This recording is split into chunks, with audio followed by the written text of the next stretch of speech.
One man loaned the equivalent of $8 billion to create America and died broke, forgotten and betrayed by the government he saved. While Washington crossed the Delaware and Franklin negotiated in Paris, a Polish Jewish immigrant sitting in a cramped Philadelphia office was writing checks that would determine whether the United States would even exist. Haym Salomon advanced more money to the Continental Congress than the entire GDP of most European nations. His personal loans kept George Washington's army fed, clothed and armed for 3 critical years when Britain was winning the war. But what nobody knows is that Salomon didn't just fund the revolution, he owned it. At one point, this refugee controlled 75% of the new nation's war debt. The American government owed him personally more than it owed France, Spain and Holland combined. When Congress needed money for bullets, they called Haym. When Washington needed emergency funds to move troops, Haym delivered overnight.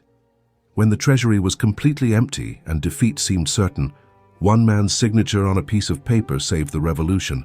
Yet somehow this financial genius, who could multiply money like magic, died penniless in a New York slum, his family reduced to begging for scraps from the government he'd rescued.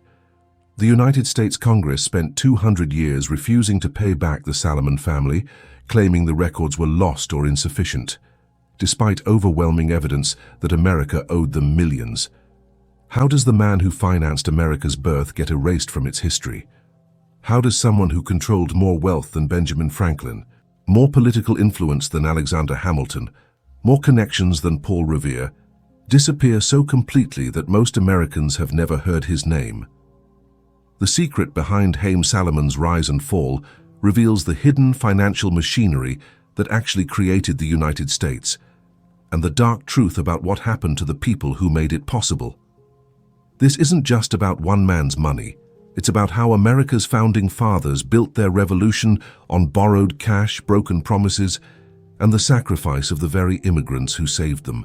This is the story of the billionaire nobody remembers, the king of American debt, and the greatest financial betrayal in our nation's history. Chapter 1. Polish Roots. The foundation of Haym Salomon's extraordinary financial genius was built in the most unlikely place imaginable, a cramped wooden house in Leszno, Poland, where survival meant mastering the art of making something from nothing.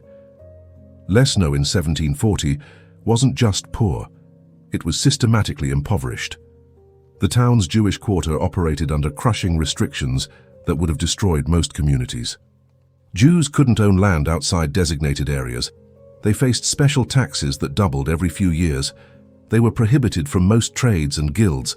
Local authorities could confiscate businesses on manufactured pretenses. Yet somehow, families like the Salomons didn't just survive. They developed financial skills that would later reshape international politics. Haym's father, Isaac Salomon, ran what outsiders might have considered a simple grain and fabric business. But Isaac was actually operating one of Europe's most sophisticated, informal banking networks. Jewish merchants across Poland, Prussia, and Austria maintained a complex system of credit, currency exchange, and long-distance money transfers that operated parallel to, and often more efficiently than, official European banking houses. Here's what made this network revolutionary. It was based entirely on trust and reputation rather than government backing.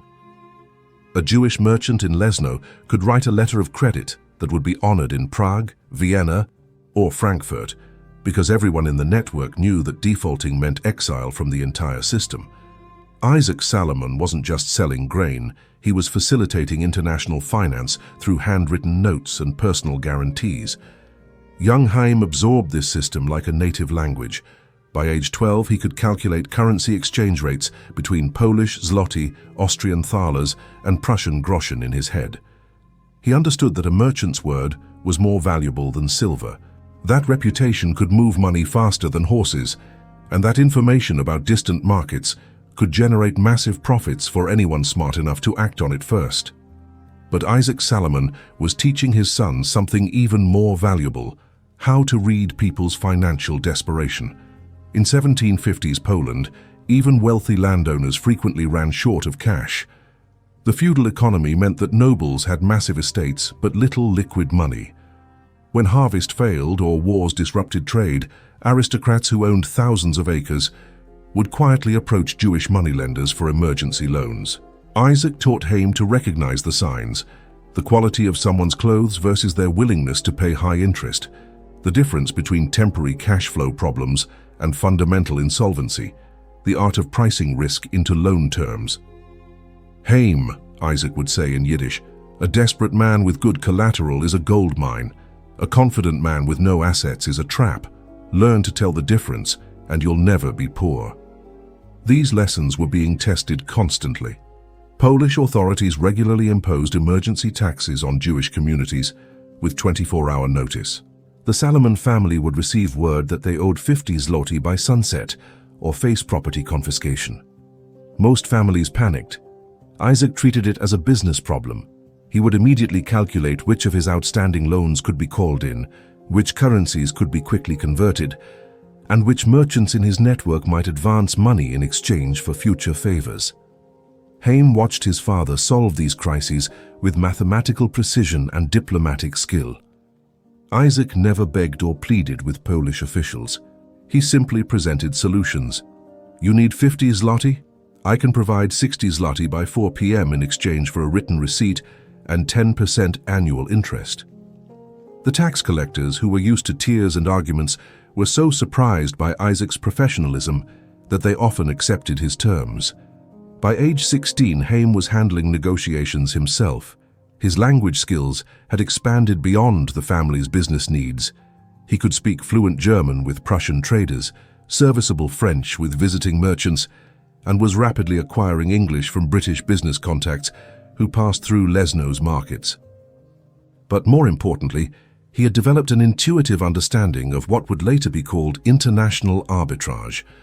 Haym noticed that British wool sold in Leszno for dramatically different prices than the same wool in nearby German towns. Currency fluctuations meant that Spanish silver purchased in Poland could be sold in Austria for 15 to 20% profit. Information about crop failures in distant regions could be used to predict commodity price changes weeks in advance. While other teenagers focused on local trades, Haym was thinking continentally. In 1762, everything changed.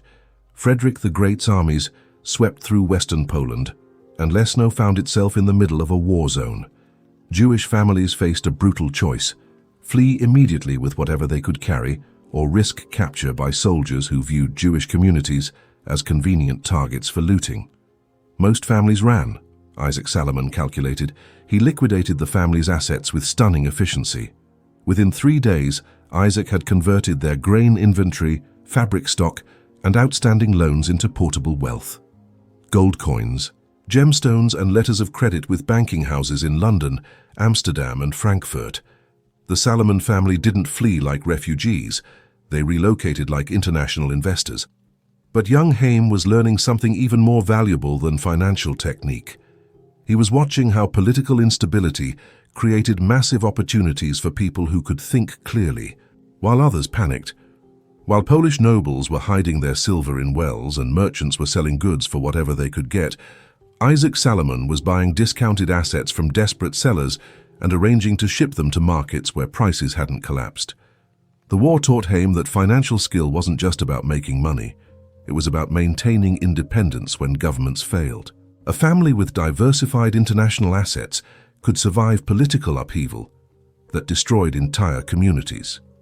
Money stored in multiple currencies and countries was safer than land, titles, or local businesses. Most importantly, financial networks that crossed borders were more durable than any single nation's laws or protections. By 1764, when the immediate military threat had passed, Haym had made a decision that would ultimately reshape American history. He wasn't interested in rebuilding the family business in Poland. He wanted to test his skills in the financial capitals of Europe, where the techniques he'd learned in Leszno could be applied on a scale his father had never imagined. Isaac Salomon understood. His son had mastered everything that small-town Polish finance could teach. Now Haym needed to learn how international money really moved, how governments borrowed and repaid massive debts, and how an individual with sufficient skill and connections could influence the financial decisions of entire nations. "Go to London first," Isaac advised. "Learn how the British move money around their empire. Then find a place where your skills can build something new. Neither father nor son imagined that something new would be the United States of America. Chapter 2. Colonial Gamble. When Haym Salomon walked down Wall Street in New York City for the first time in 1772, he was carrying more than luggage. He was carrying financial techniques that most American colonists had never seen. London had been a revelation. For 2 years, Salomon had worked in the financial district around Royal Exchange, learning how British banking houses managed the complex currency flows that kept their global empire functioning. He discovered that Britain's colonial wealth wasn't just extracted through taxation and trade. It was leveraged through sophisticated financial instruments that multiplied London's profits exponentially. The British had mastered something revolutionary. They used colonial assets as collateral for European loans, then used those loans to finance military expansion that captured more colonial assets.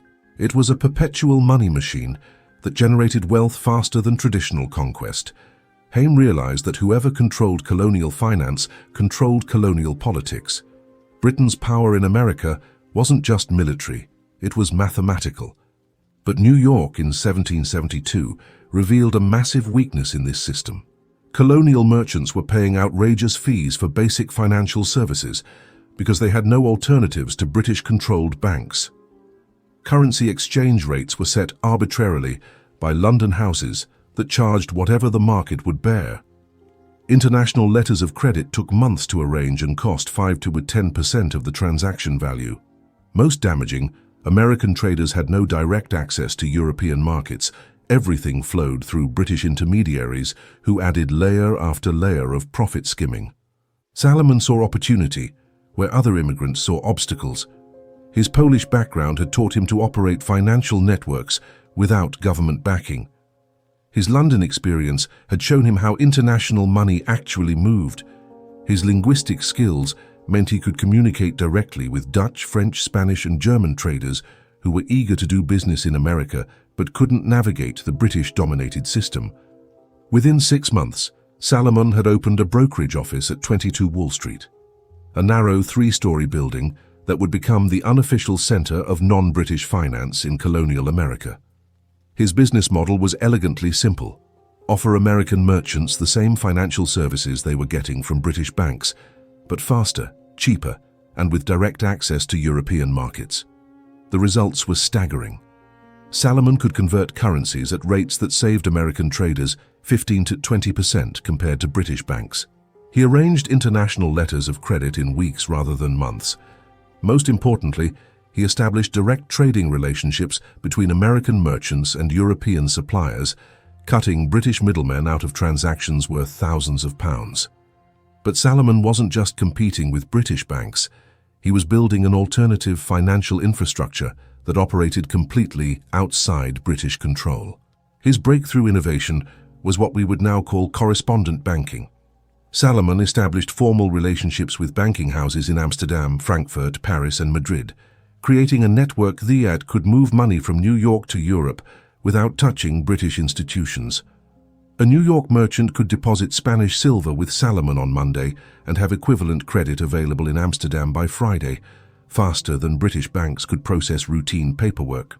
This network attracted clients that British banks wouldn't serve: Jewish merchants who faced religious discrimination, French Catholic traders who were viewed with suspicion, Spanish and Portuguese businessmen who were technically enemy aliens during frequent European wars, and increasingly American merchants who resented British financial control. By 1774, Salomon's client list read like a directory of colonial New York's most successful non-British traders: Aaron Lopez, the Newport merchant prince; Jacob Franks, who controlled much of New York's fur trade; David Franks, Philadelphia's leading import-export dealer; the Hayes family, who dominated southeastern retail trade. These weren't random immigrants. They were establishing America's first alternative economy. But Haym was building something even more significant: financial independence from Britain at exactly the moment when political independence was becoming thinkable. The genius of Salomon's system became apparent during the 1773 Tea Act crisis. When American merchants organized boycotts of British goods, they needed alternative suppliers fast. British banks, obviously, wouldn't finance trade that undermined British policy. Salomon could. His European network meant that American merchants could shift overnight from British suppliers to Dutch, French, or Spanish alternatives. Financial independence made political resistance practical. During the months leading up to the Continental Congress, Salomon's office became an informal headquarters for colonial merchants who were planning economic resistance to British policies. Not because Salomon was particularly political, he wasn't initially, but because his financial network was the only system that could support sustained commercial opposition to Britain. Here's what made this revolutionary. Colonial resistance had always failed because it was economically unsustainable. American merchants couldn't afford to cut ties with British suppliers because they had no other source of credit or international connections. Salomon had accidentally solved this problem by creating financial infrastructure that operated independently of British control. By early 1775, something unprecedented was happening in colonial finance. American merchants were conducting substantial international trade without using British banks, British credit, or British currency. Salomon's network was processing transactions worth tens of thousands of pounds annually, money that was moving through Amsterdam, Frankfurt, and Paris instead of London. British authorities began to notice. Colonial revenue from banking fees and currency exchange was dropping significantly. Worse, American merchants were developing direct relationships with European suppliers who had previously sold exclusively through British intermediaries. The financial dependency that had kept American colonies economically tied to Britain was eroding rapidly.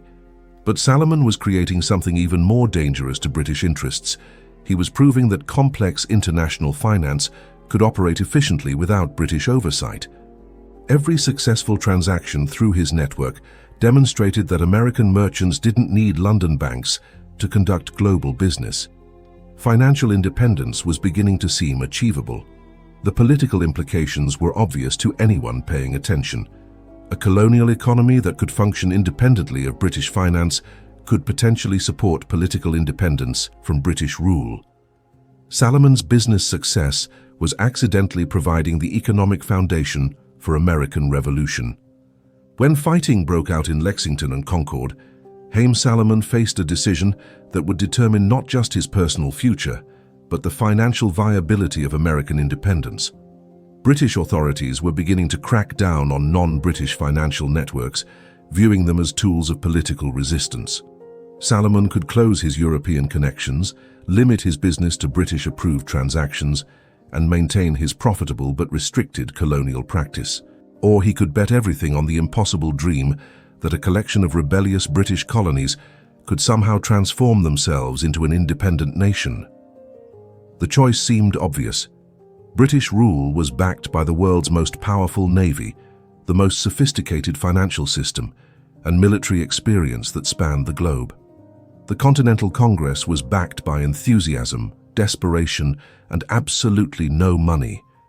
Haym Salomon chose the Continental Congress. It was the most profitable decision in American financial history, and ultimately, the most personally costly choice of his life. The Chapter 3. Prison Break. September 22, 1776. British forces had just captured New York City, and Haym Salomon was about to discover that choosing the wrong side in a revolution could be fatal. The Continental Army had fled Manhattan in chaotic retreat, leaving behind not just military equipment and supplies, but also civilian supporters who had been too vocal in their support for independence. British commanders weren't interested in subtle distinctions between active rebels and sympathetic merchants. Anyone who had provided financial support to the Continental Congress was considered an enemy combatant.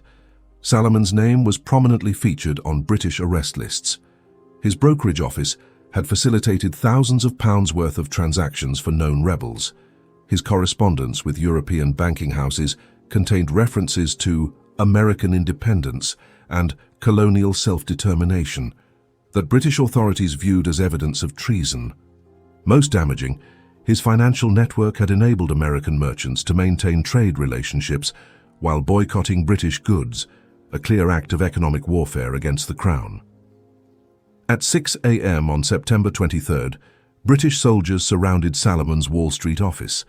They found him calmly burning documents, systematically destroying records that could implicate his clients in treasonous activities. The soldiers expected to find evidence of a vast rebel financing conspiracy.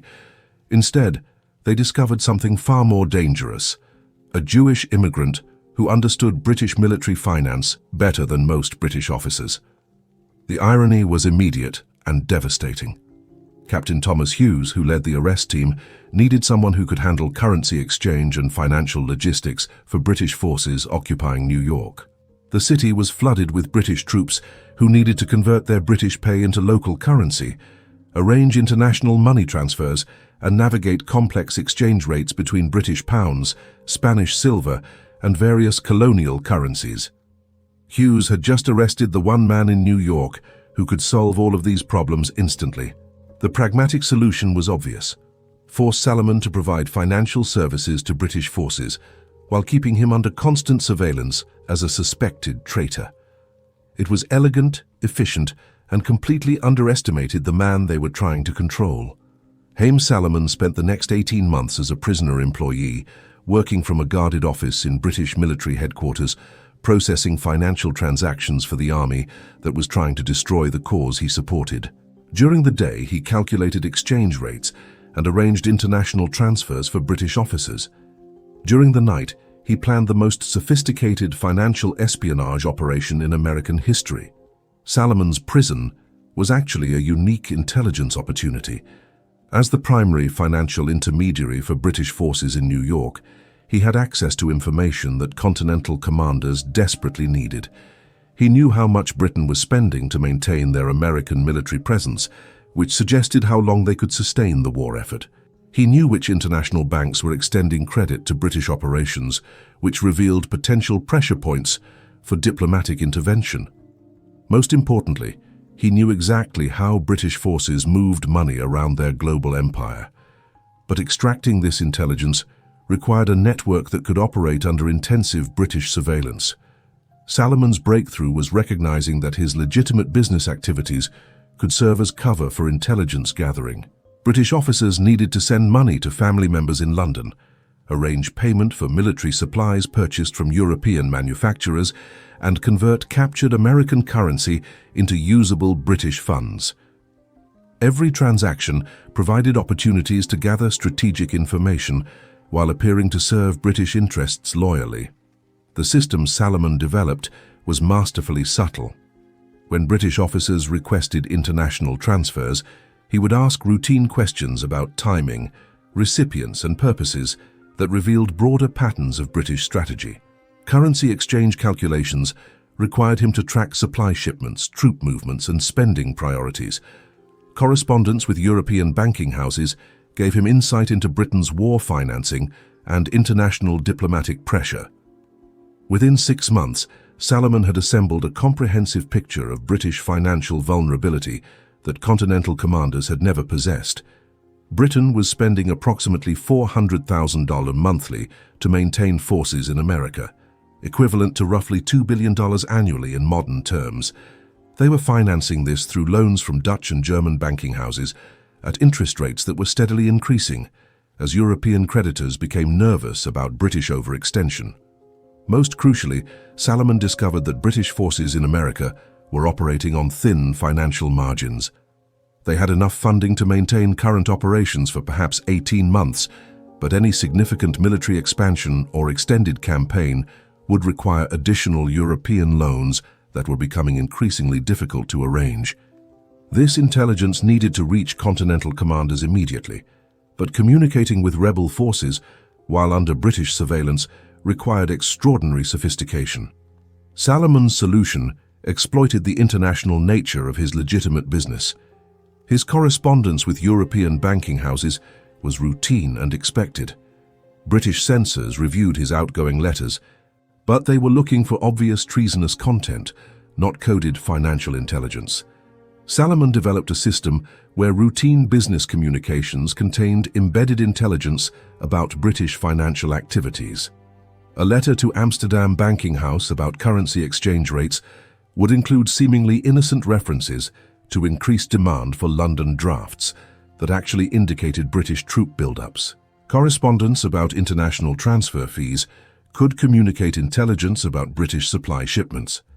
Discussions of European credit markets contained coded information about British financial constraints. The intelligence flowed through his European correspondence to American agents in Paris, then through diplomatic channels to Continental Congress representatives, and finally to military commanders who were operating with almost no strategic intelligence about British capabilities. But Salomon was building something even more valuable than an intelligence network. He was maintaining and expanding his financial relationships with European banking houses, preserving the credit connections that would prove essential when the Continental Congress needed international loans. British authorities viewed his European correspondence as routine business activity that posed no immediate threat. They failed to understand that Salomon was actually strengthening the international financial networks that would eventually enable American economic independence. Every letter to Amsterdam, Frankfurt, or Paris was laying groundwork for post-war American finance. By early 1778, Salomon's situation had become unsustainable. British intelligence was beginning to suspect that too much strategic information was somehow reaching Continental forces. They couldn't prove that Salomon was responsible, but they were beginning to monitor his activities more closely and restrict his communications with European contacts. More dangerously, Salomon's intelligence network had revealed that British commanders were planning a massive military escalation for 1778 that would require arresting or executing all suspected rebel sympathizers in occupied territories. His usefulness as a financial intermediary wouldn't protect him if British forces decided to eliminate potential security threats. The escape plan Salomon developed was characteristically sophisticated. Rather than attempting a dramatic flight that would immediately expose his intelligence activities, he arranged what appeared to be a routine business trip to Philadelphia to establish banking relationships in the Continental Congress's capital city. British authorities approved the trip because Salomon's financial network was becoming essential to their operations. They expected him to return within a few weeks with expanded capabilities for handling British military finance. Instead, he disappeared into the Continental Congress's informal financial apparatus, bringing with him 18 months' worth of strategic intelligence and intact relationships with European banking houses that would prove crucial to American survival. When British commanders realized that their most valuable financial intermediary had defected, they also discovered that their intelligence security had been completely compromised. The man who had processed their most sensitive financial transactions was now working directly for the Continental Congress. Haym Salomon had transformed imprisonment into opportunity, isolation into intelligence gathering, and forced collaboration into strategic advantage. He had proven that financial expertise could be more dangerous to British interests than military force.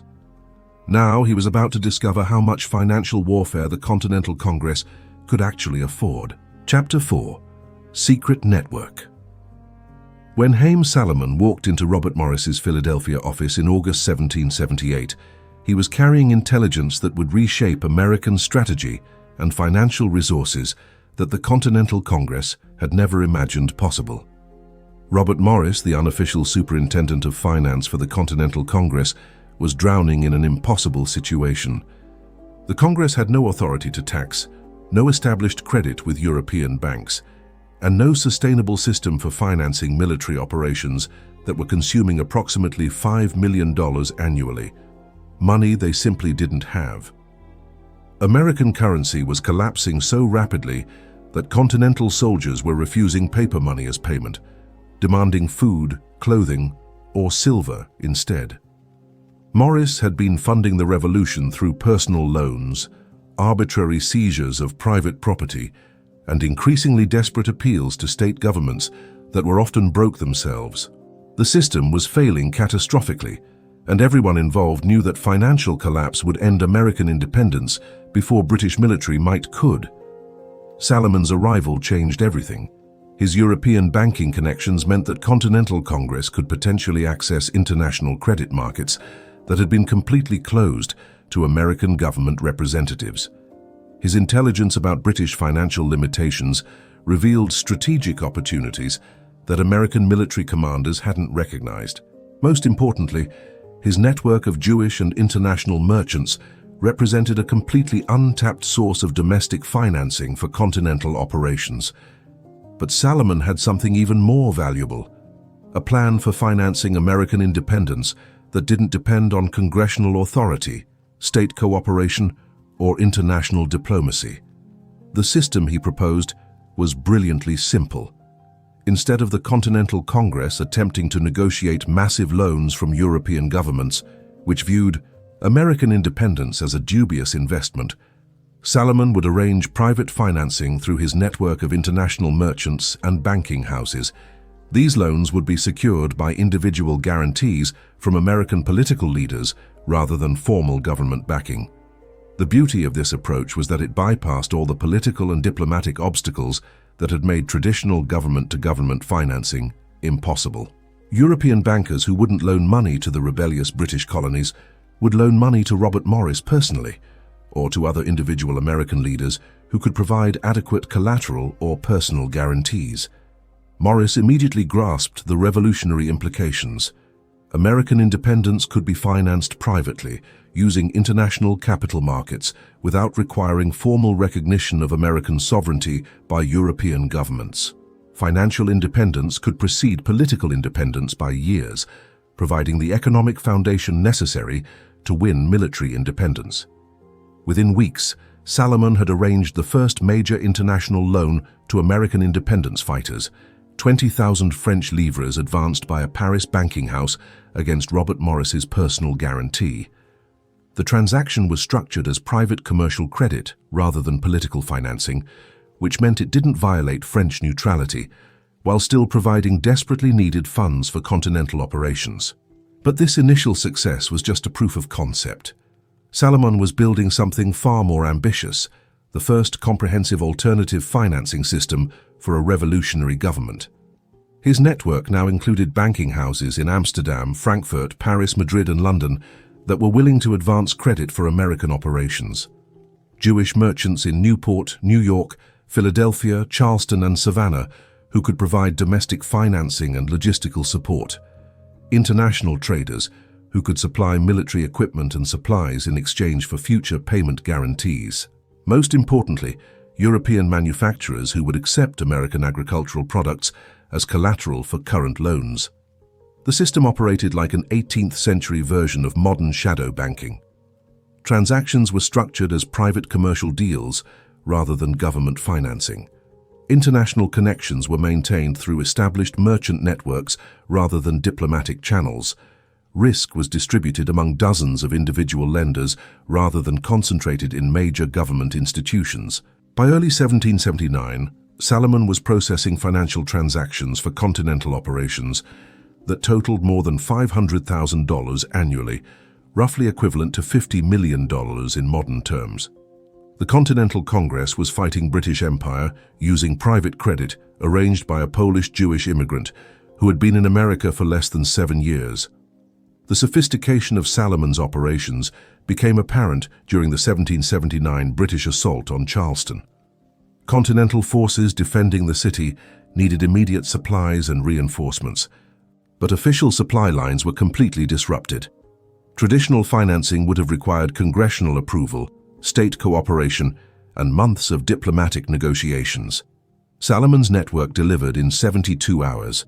He arranged emergency credit with Spanish merchants in New Orleans, who shipped supplies up the Mississippi River.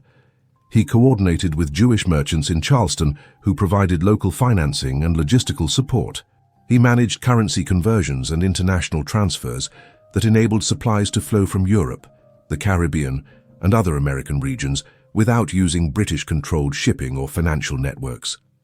The speed and efficiency with which Salomon's system operated revealed something profound about the nature of 18th century finance.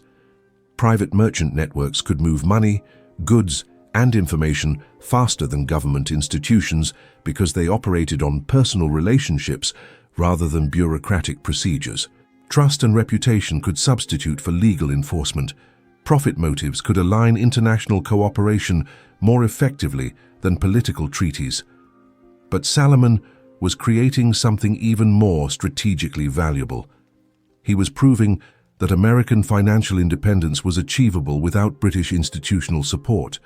Every successful transaction through his network demonstrated that American merchants could access international credit, arrange complex currency conversions, and manage sophisticated commercial relationships without using British banks or British government backing. The financial infrastructure for an independent American economy was being built in real time, using private capital and personal relationships. The intelligence value of Salomon's network was equally significant. His correspondence throughout Europe provided information about British borrowing, European diplomatic negotiations, and international opinion about American independence prospects. Continental Congress leaders had better intelligence about European politics than most European government officials because Salomon's financial network operated across all political boundaries. By 1780, something unprecedented in revolutionary history was occurring. American independence was being financed more efficiently and sustainably than British efforts to prevent it. Salomon's calculations showed that his private financing network could potentially support continental operations indefinitely, while British government financing was becoming increasingly strained. European creditors were beginning to view American independence as a profitable investment rather than a risky speculation. Most importantly, American financial independence was reducing British strategic advantages and creating international momentum for American political independence. But this extraordinary success was creating an equally extraordinary problem. Haym Salomon was becoming personally responsible for debts that exceeded the annual revenue of most European nations. His private guarantees, personal loans, and individual credit commitments were approaching $600,000, equivalent to roughly $60 million in modern terms. The Continental Congress owed him more money than they owed France, Spain, and Holland combined. His personal financial exposure for American independence was greater than the total wealth of any other individual in North America. The system that had saved the American Revolution was concentrating enormous risk in the hands of one man who had absolutely no guarantee that a victorious United States would honor the debts incurred by a struggling Continental Congress.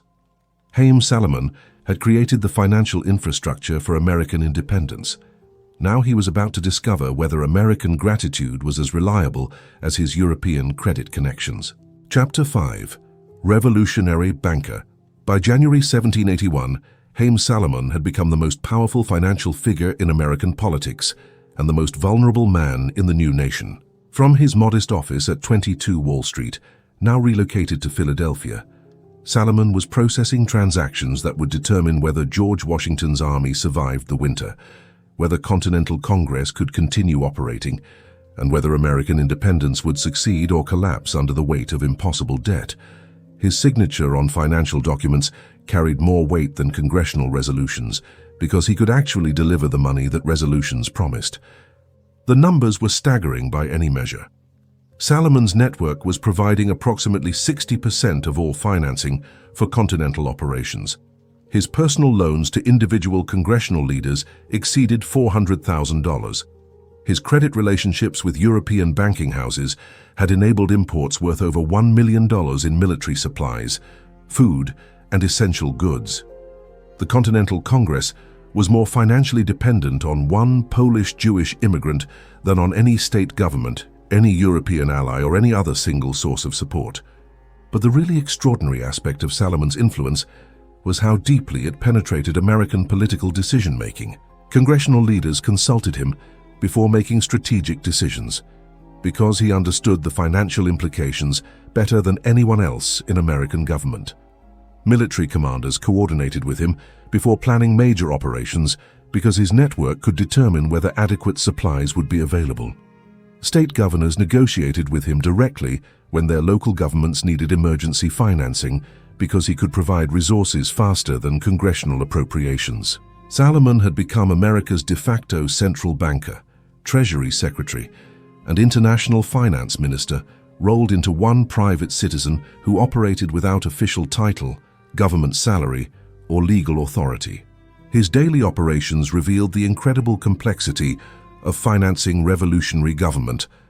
A typical day in Salomon's office might include arranging emergency payment for Continental soldiers who were threatening mutiny, converting captured British currency into usable funds, negotiating with European suppliers who were demanding payment guarantees, managing exchange rate fluctuations between 7 different currencies, and providing personal loans to congressional leaders who couldn't pay their personal expenses. The sophistication required for these operations was beyond what any American institution had ever attempted. Salomon was essentially operating a primitive version of modern international banking, using 18th century communication and transportation systems. Letters to European correspondents took 6 to 8 weeks each way, but European credit markets could change dramatically during those communication delays. Currency exchange rates fluctuated daily based on military developments, political rumors, and economic speculation that Salomon had to anticipate and hedge against constantly. Consider the complexity of a single typical transaction, supplying winter clothing for Continental forces in early 1781. The Continental Congress had no money to purchase clothing directly. State governments promised contributions but rarely delivered on schedule. European allies provided some military support but wouldn't fund basic logistical needs. American textile manufacturing was too limited to meet military requirements. British naval blockades made importing finished goods extremely difficult and expensive. Salomon's solution required coordinating activities across multiple continents and currencies simultaneously. He arranged credit with French textile manufacturers who would produce military clothing in exchange for guaranteed payment in French currency. He negotiated with Spanish merchants in New Orleans who would ship the clothing through Caribbean routes that avoided British naval patrols. He arranged currency conversions that would allow payment using captured British silver, anticipated tobacco exports, and personal guarantees from Virginia plantation owners. The transaction required managing relationships with banking houses in Paris, Amsterdam, and Madrid, shipping companies in New Orleans and Charleston, insurance providers who would cover cargo losses, and dozens of individual American merchants who provided local logistical support. The entire operation depended on Salomon's personal reputation and credit relationships because no American government institution had the international connections or financial credibility to coordinate such complex transactions. When the clothing shipments arrived on schedule and within budget, Continental soldiers stayed warm through the winter and never knew that their survival depended on financial arrangements involving 7 countries, 4 currencies, and one man's ability to manage risk across international markets. But Salomon's most crucial contribution wasn't providing money. It was providing financial stability that enabled long-term strategic planning. Before Salomon's network became operational, Continental operations were entirely reactive. Military commanders couldn't plan major campaigns because they never knew whether supplies would be available. Congressional leaders couldn't make strategic commitments because they had no idea what resources they could actually deliver. State governments couldn't coordinate effectively because financial chaos made everyone's situation unpredictable. Salomon's financing created something revolutionary: predictable cash flow that enabled systematic planning for the first time in American governmental history. His system provided what modern finance would call liquidity management. Continental Congress could anticipate income streams, plan expenditures in advance, and make strategic commitments with reasonable confidence that financing would be available. Military operations could be planned months in advance because supply arrangements were secured through Salomon's network.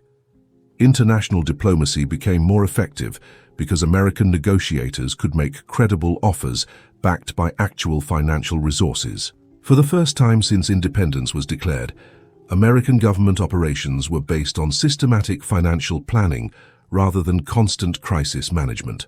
The transformation was most visible in military operations. The 1781 Yorktown campaign that ended major British resistance was possible only because Salomon had arranged financing that could support sustained military action over several months. Washington's army could march from New York to Virginia because supply lines were secured through advance financing arrangements. French military cooperation was enhanced because American forces could provide logistical support funded through Salomon's European connections. British commanders noticed the change immediately. American military operations suddenly became more sustained, better supplied, and strategically coordinated. Intelligence reports from occupied territories indicated that American financial conditions had improved dramatically, suggesting that European support was increasing significantly. British authorities couldn't understand how colonial rebels had developed such sophisticated financial capabilities so rapidly. They never identified Salomon as the source of American financial transformation because they were looking for government-to-government financing rather than private commercial networks. British intelligence was monitoring diplomatic channels, international banking institutions, and official financial arrangements, all of which remained relatively modest. They missed the extensive private merchant network that was actually funding American operations because it operated through commercial relationships rather than political institutions. By late 1781, as British resistance collapsed and American independence became certain, Salomon had achieved something unprecedented in revolutionary history. He had financed successful rebellion against the world's most powerful empire using entirely private resources and personal credit relationships. But this extraordinary success had created an equally extraordinary problem. Salomon's personal financial exposure for American independence now exceeded $600,000, roughly equivalent to $60–80 million in modern purchasing power. The new United States government owed him more money than they owed any foreign government, any domestic source, or any other individual in North America. His private wealth was completely invested in American government obligations that existed only as personal promises and handwritten notes. If the new United States decided not to honor these debts, or if they proved financially incapable of repayment, Salomon would lose everything he had accumulated over 15 years of financial innovation. The man who had risked everything to create American financial independence was about to discover whether American gratitude was as reliable as his European credit connections had been. Victory was within sight. Payment, however, was about to become the greatest challenge of Salomon's career. Chapter 6. Financial Lifeline. The winter of 1782 should have been a celebration for Haym Salomon. British resistance was collapsing, American independence was assured, and his financial network had proven essential to revolutionary success. Instead, he was facing the greatest financial crisis of his career. The Continental Congress was broke, couldn't pay its existing debts, and was accumulating new obligations faster than ever. The problem was both immediate and existential. Military operations were winding down, but demobilization was proving more expensive than active warfare. Continental soldiers demanded back pay that totaled over $5 million. State governments owed money to suppliers, contractors, and lenders who had supported war operations. International creditors expected repayment of loans that had been guaranteed by congressional leaders who now claimed they lacked authority to make good on their personal commitments. Most critically for Salomon, the informal financial arrangements that had enabled him to support Continental operations were being scrutinized by lawyers and administrators who questioned whether private financing commitments were legally binding on the new federal government. Robert Morris, still serving as Superintendent of Finance, was desperately trying to establish legitimate governmental financial institutions that could replace the improvised systems that had sustained the revolution. The Bank of North America, chartered in 1781, was intended to provide systematic financing for federal operations. The Office of Finance was supposed to manage government revenues and expenditures through proper bureaucratic procedures. Taxation systems were being designed to generate reliable income for federal operations. But none of these official financial institutions were operational yet, and immediate obligations couldn't wait for institutional development. Continental Congress still needed emergency financing, and Salomon's network remained the only reliable source of rapid credit and international currency exchange. The situation created an impossible dilemma for Salomon. His European banking relationships had been built on personal guarantees that assumed eventual repayment by a successful American government. His domestic loans to congressional leaders had been secured by personal property and individual reputations. His network of merchant correspondents had advanced money and goods based on Salomon's personal credit rather than government backing. If Salomon continued providing financing for post-war American operations, he would be extending his personal financial exposure at exactly the moment when government repayment capacity was most uncertain. If he stopped providing financing, American government operations might collapse just as independence was being secured, potentially destabilizing everything he had worked to achieve. His solution was characteristically sophisticated and ultimately catastrophic for his personal finances. Salomon decided to bridge the gap between wartime improvisation and peacetime institutional development by continuing his financing network while simultaneously helping establish the government financial institutions that would eventually replace it. He would risk his personal resources to maintain American financial stability while building the systems that would reduce dependence on private financing. The plan was logical, patriotic, and financially suicidal. Throughout 1782 and 1783, Salomon expanded his operations dramatically. He increased his lending to congressional leaders who were struggling with personal debts accumulated during their government service. He arranged additional European credit lines to cover post-war obligations that exceeded congressional budgets. He facilitated currency conversions and international transfers that enabled orderly demobilization of continental forces. He provided emergency financing for state governments that were verging on bankruptcy. Meanwhile, he was actively supporting Robert Morris's efforts to establish permanent government financial institutions.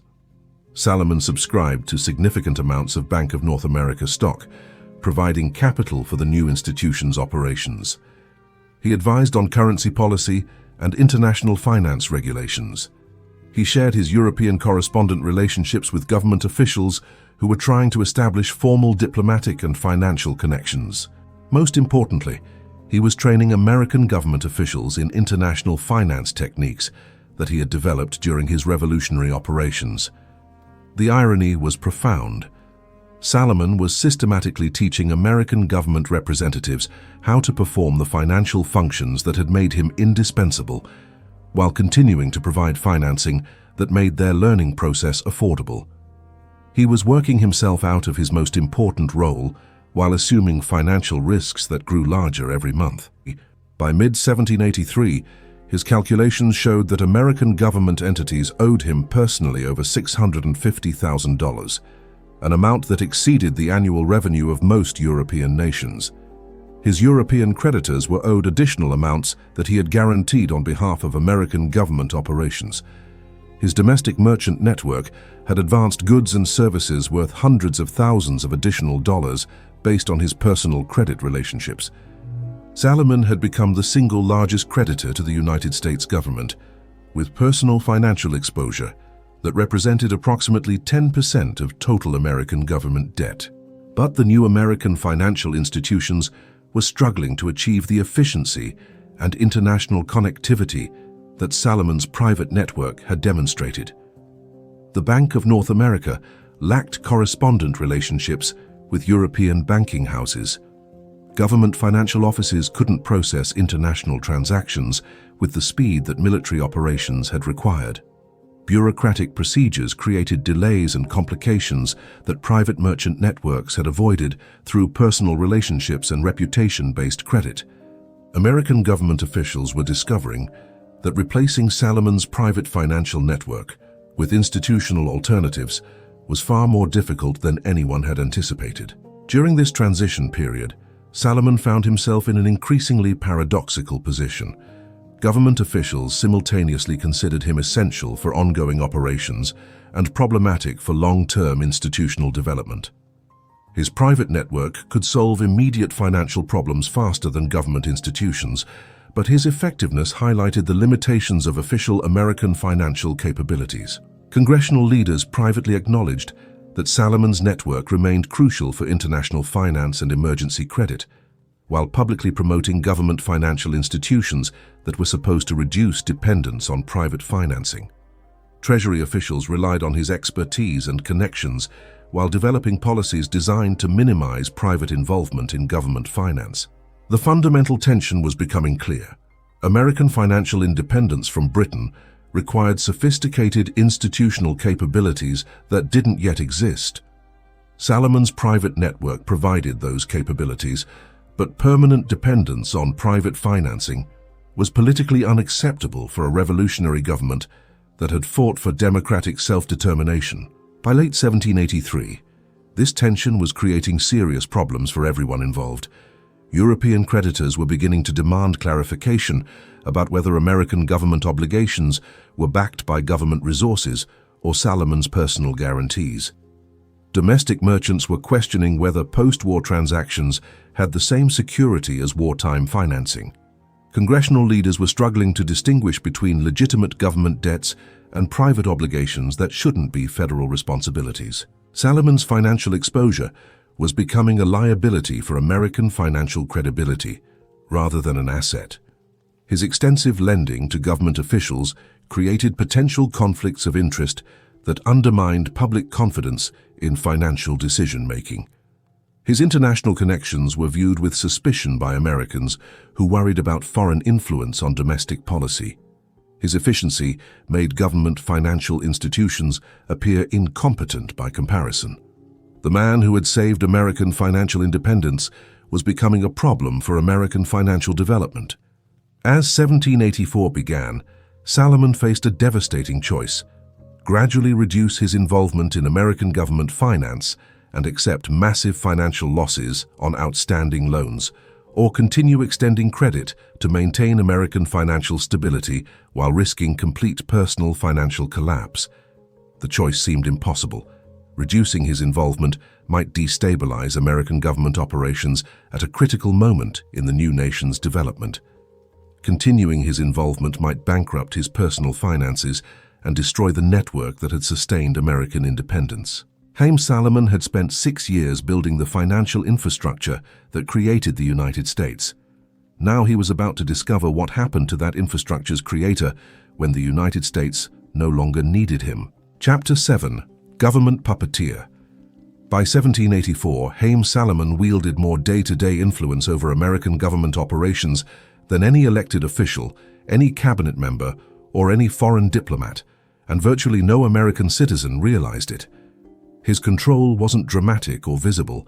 There were no grand political speeches, no public policy announcements, no ceremonial functions. Instead, Salomon's influence operated through the mundane but essential mechanisms that actually made government function: payroll, supplies, international transactions, emergency funding, and debt management. When Congress needed to pay administrative salaries, they borrowed from Salomon's credit lines. When federal officials required international currency exchanges, they used his European correspondent network. When government operations faced cash flow shortages, which happened frequently, they relied on his emergency financing capabilities. American government had become functionally dependent on one man's financial resources and international connections. The scope of this dependency was staggering, even by the standards Salomon had established during wartime operations. Federal government payroll was processed through accounts that Salomon guaranteed personally. International diplomatic expenses were covered by advances that he arranged through European banking houses. Military pensions for continental officers were paid using credit facilities that he established with domestic merchants. Government purchasing of supplies, equipment, and services relied on commercial networks that operated primarily through his correspondent relationships. Robert Morris, still nominally responsible for federal financial operations, privately acknowledged that his office couldn't function without Salomon's ongoing support. The Bank of North America, supposedly the foundation of American institutional finance, was processing less than half the transaction volume that Salomon's private network handled routinely. Government financial institutions existed on paper, but practical financial operations still depended overwhelmingly on private arrangements that Salomon controlled or facilitated. But Salomon's influence extended far beyond routine financial transactions. His international connections provided American political leaders with intelligence about European diplomatic developments that wasn't available through official channels. His correspondent relationships enabled informal international negotiations that preceded formal diplomatic initiatives. His financial analysis shaped American policy decisions about taxation, spending, and international trade. Congressional leaders consulted him before making major policy decisions because he could predict the financial consequences more accurately than government economic advisors. His assessments of European credit markets influenced American diplomatic strategy toward France, Spain, Holland, and other potential allies. His recommendations about currency policy and taxation systems were typically adopted without modification because alternative expertise simply wasn't available. Salomon had become America's unofficial economic czar, central banker, international trade coordinator, and financial intelligence analyst, all simultaneously, all without any official government position. The extraordinary nature of his influence became apparent during the 1784 congressional debates about federal taxation authority. The Articles of Confederation limited federal taxation powers severely, which created ongoing problems for government finance and debt repayment. Various proposals were being considered to strengthen federal revenue generation, but congressional representatives couldn't agree on specific approaches or implementation mechanisms. Salomon's analysis cut through months of political debate with devastating clarity. He calculated that federal government expenses were approximately $2.5 million annually, while current revenue sources provided less than $1 million. The shortfall was being covered by borrowing that was accumulating faster than any realistic taxation system could service. Without fundamental changes in either federal spending or taxation authority, American government would face insolvency within 3 years. More importantly, Salomon demonstrated that international creditors were already beginning to view American government debt as increasingly risky. European banking houses were demanding higher interest rates and shorter repayment terms for new American obligations. International trade credit was becoming more expensive and difficult to arrange. American financial reputation was deteriorating rapidly among exactly the European institutions that the new nation needed for long-term economic development. His solution was politically brilliant and financially sophisticated. Rather than attempting to increase federal taxation authority, which required constitutional changes that seemed impossible to achieve, Salomon proposed using international trade financing to generate federal revenue indirectly. The plan leveraged America's comparative advantages in agricultural exports and natural resources to secure long-term European credit lines that would provide predictable federal income. International trade contracts would include provisions for federal revenue sharing, creating systematic income streams that didn't require direct taxation. European banking relationships could be structured to provide both commercial financing and government revenue generation through integrated transaction processing. Congressional leaders were fascinated by the proposal because it promised to solve federal revenue problems without requiring politically impossible constitutional changes. European correspondents were interested because it offered systematic access to American agricultural and resource exports that were highly profitable in European markets. International bankers appreciated the risk distribution and multiple revenue streams that reduced American government default risk. Within 6 months, Salomon had negotiated preliminary agreements with banking houses in Amsterdam, Frankfurt, and Paris that would provide federal government with revenue streams worth approximately $800,000 annually through integrated international trade financing. The agreements were structured as commercial contracts rather than government bonds, which avoided constitutional limitations while creating predictable federal income. The success of these negotiations revealed something profound about Salomon's influence. He could achieve through private financial arrangements what American government couldn't accomplish through official diplomatic channels. European governments that wouldn't negotiate formal treaties with American representatives were willing to enter extensive commercial relationships that Salomon arranged personally. International banking houses that considered American government obligations too risky would extend substantial credit based on Salomon's personal guarantees and commercial expertise. European manufacturers and traders who avoided official American government contracts would participate enthusiastically in commercial networks that Salomon coordinated. American financial independence was being secured through private arrangements that operated more effectively than government institutions. But this extraordinary influence was creating equally extraordinary risks for both Salomon and American political development.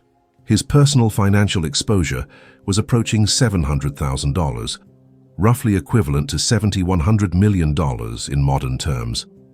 European creditors were beginning to view American government stability as directly dependent on Salomon's continued involvement and financial capacity.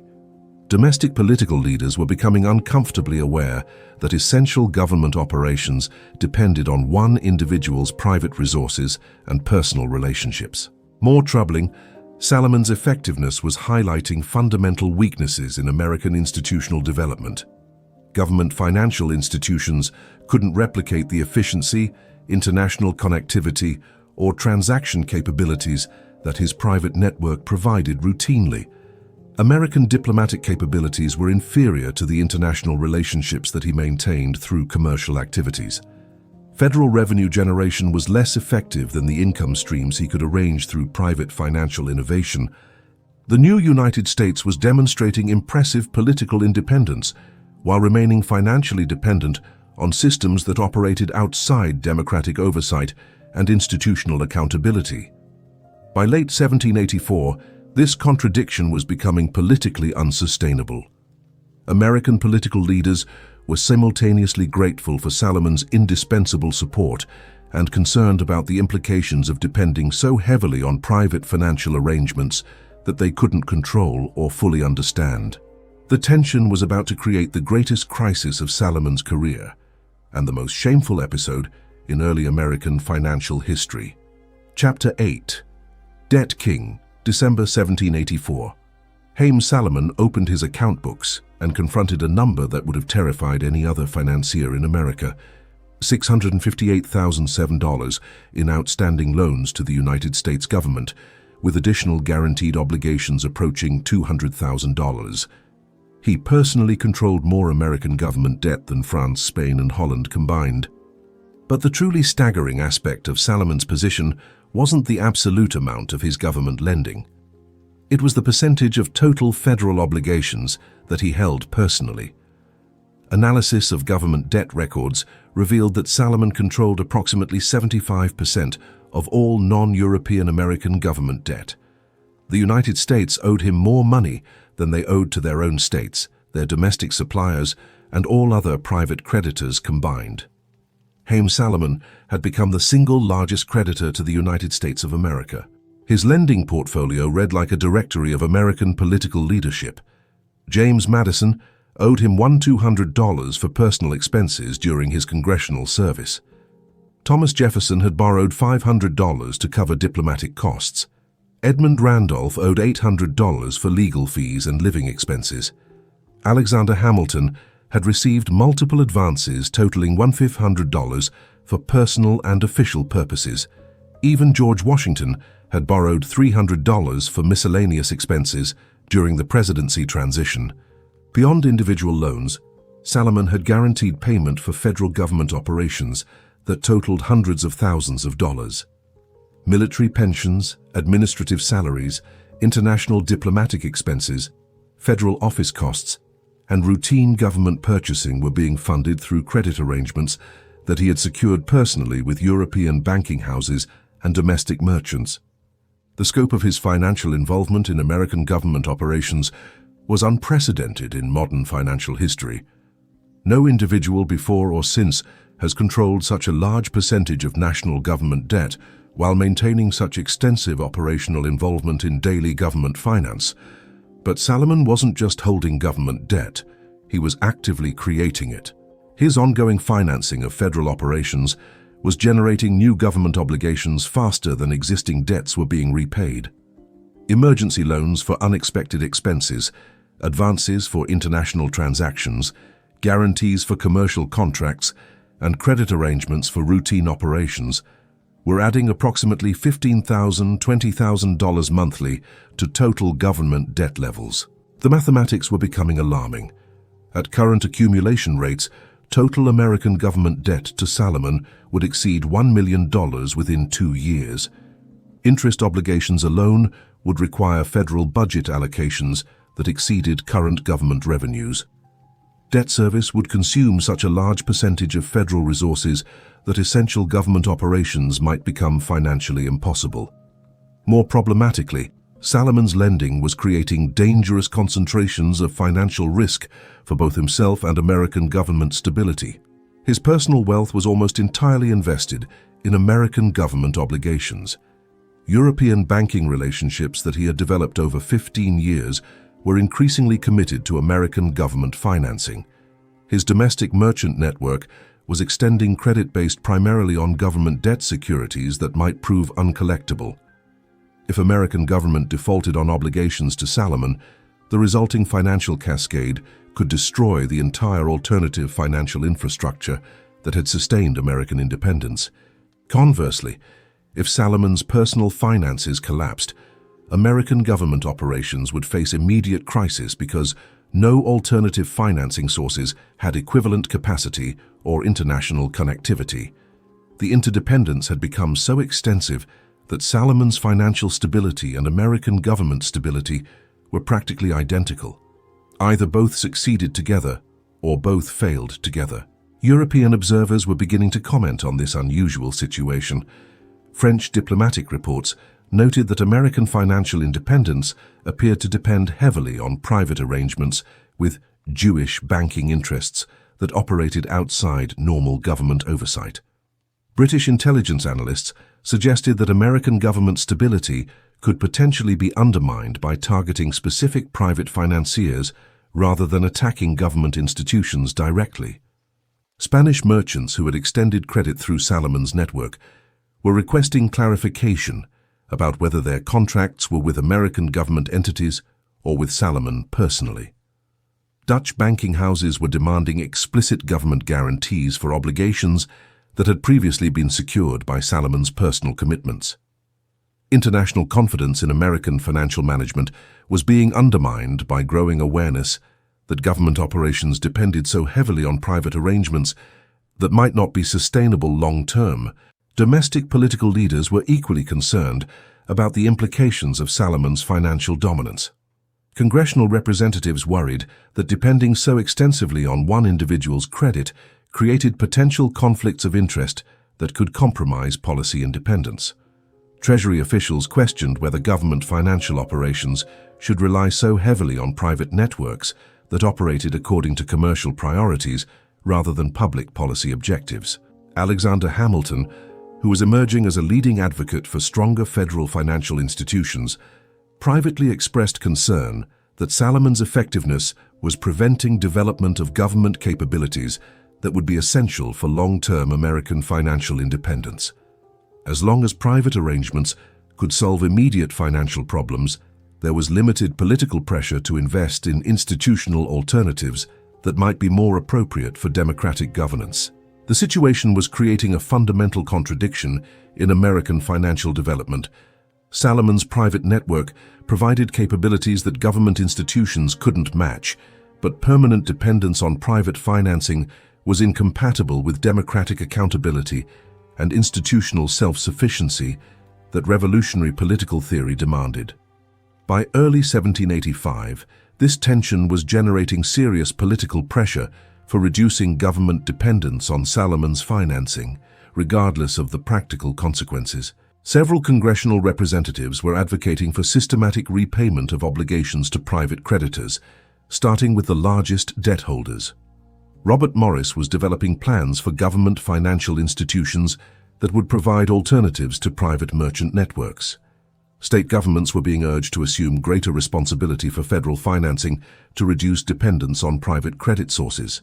But these political initiatives ignored a crucial financial reality. American government couldn't afford to repay Salomon without borrowing money to finance the repayment.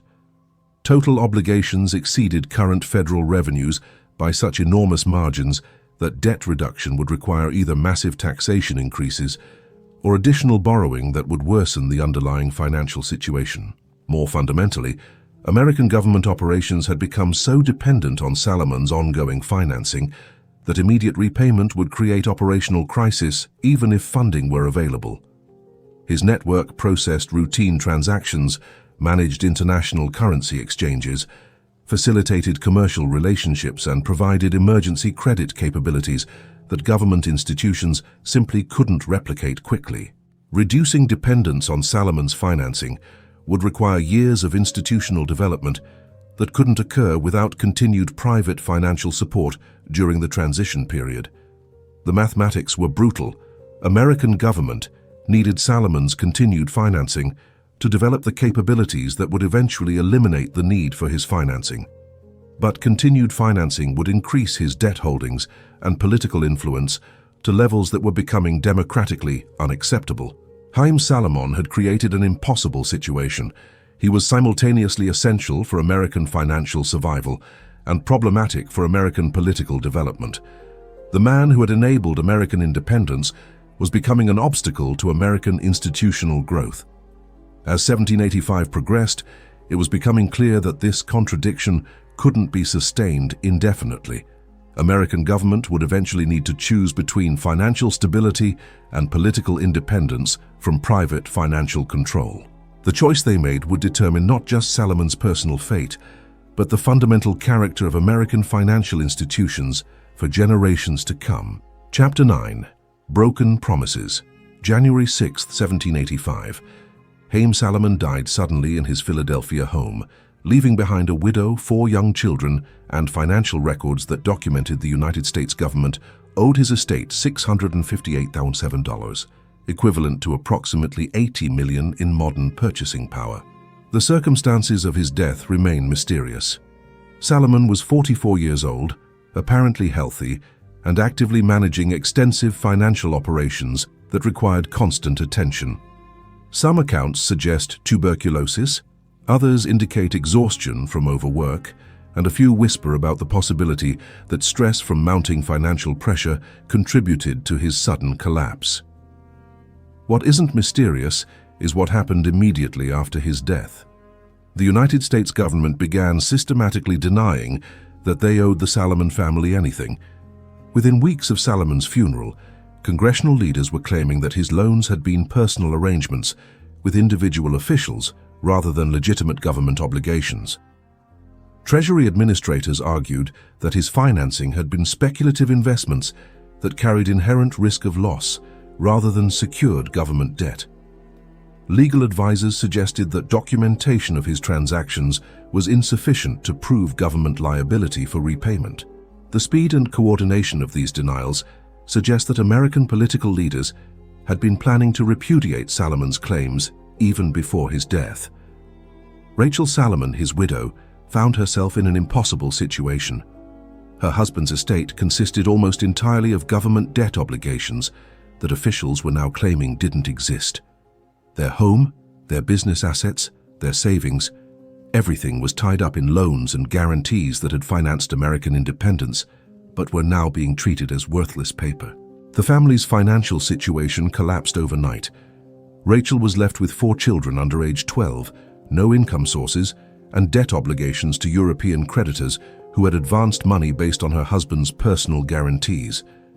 The man who had financed American independence had left his family in poverty, while the government he had rescued denied owing them anything. But the Salomon family's financial destruction was just the beginning of a broader betrayal that would reshape American financial history. Salomon's European correspondent network began demanding immediate clarification about American government obligations that he had guaranteed personally. Banking houses in Amsterdam, Frankfurt, and Paris that had extended credit based on his reputation were now questioning whether those obligations would be honored by American government entities or treated as uncollectible personal debts. The American government response was devastating in its cynicism. Federal officials claimed that Salomon's European agreements had been private commercial arrangements that carried no government backing or obligation. International loans that had sustained American operations for 6 years were suddenly reclassified as speculative investments by foreign creditors who had assumed excessive risk. European banking houses that had trusted American financial integrity based on Salomon's personal relationships discovered that American government would abandon those relationships immediately when continuing them became politically or financially inconvenient. The international financial consequences were immediate and severe. European creditors who had supported American independence through Salomon's network began demanding immediate repayment of all outstanding obligations. International trade credit arrangements that had facilitated American commerce were cancelled or restructured with much higher risk premiums. Banking relationships that had taken years to develop were terminated within months. American financial reputation in European markets collapsed as completely as the Salomon family's personal finances. But domestic consequences were equally damaging for American financial development. Salomon's merchant network had provided essential financial infrastructure that government institutions weren't prepared to replace. His domestic lending relationships had supported not just federal operations, but also state governments, municipal authorities, and private businesses that depended on his credit facilities and transaction processing capabilities. When his network disappeared, American domestic finance faced serious disruptions that lasted for years. Transaction processing capabilities that had operated efficiently through private merchant relationships suddenly required expensive and inefficient government bureaucratic procedures. International currency exchange that had been handled routinely through Salomon's correspondent network became complex and costly for American businesses. Emergency credit that had been available within hours through his personal guarantees now required months of negotiations with institutions that often lacked sufficient capital or expertise. The loss of Salomon's financial network created exactly the institutional crisis that American political leaders had wanted to avoid. But their solution was to deny that the crisis existed rather than addressing its underlying causes. Alexander Hamilton, who was emerging as the primary architect of American financial policy, took a particularly cynical approach to the Salomon situation. Hamilton had personally borrowed money from Salomon multiple times and had relied extensively on his financial expertise during the development of federal financial institutions. But when Salomon's estate sought repayment, Hamilton argued that those loans had been private arrangements that couldn't be considered legitimate government obligations. Hamilton's position was legally defensible, but morally indefensible. He used knowledge that he had gained through his personal relationship with Salomon to design government financial policies that deliberately excluded compensation for Salomon's contributions to American financial independence. The man who had learned international finance from Salomon's expertise then created institutional systems that denied Salomon's family any benefit from that expertise. The betrayal was systematic and comprehensive. Every aspect of Salomon's financial contribution to American independence was either denied, minimized, or attributed to other sources.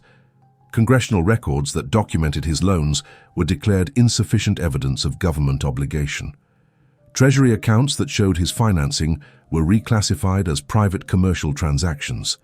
International agreements that he had arranged were described as speculative investments rather than essential government operations. Most cynically, American political leaders began claiming credit for financial innovations that Salomon had actually developed.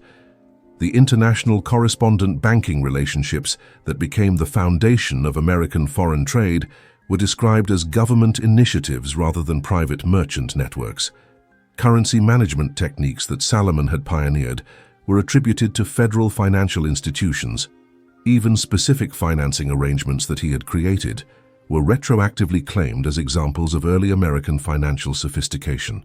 The historical revision was as complete as the financial betrayal.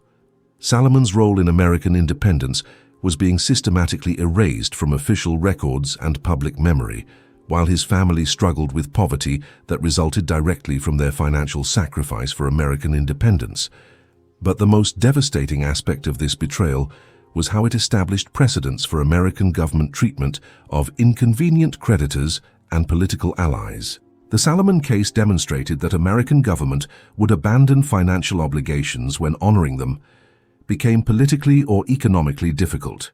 International partners who had trusted American commitments learned that those commitments were reliable only as long as they remained convenient. Domestic supporters who had made financial sacrifices for American independence discovered that their contributions would be forgotten when acknowledging them became burdensome. The message was clear. Serving American independence was financially dangerous, and American gratitude was temporary.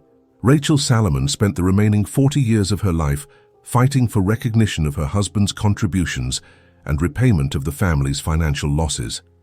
She appealed to Congress, petitioned federal courts, and contacted international institutions seeking justice for her husband's sacrifice and her family's financial destruction.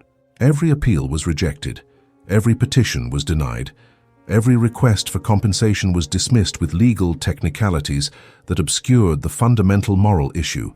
The United States had been created with money that it refused to repay to the family that had provided it.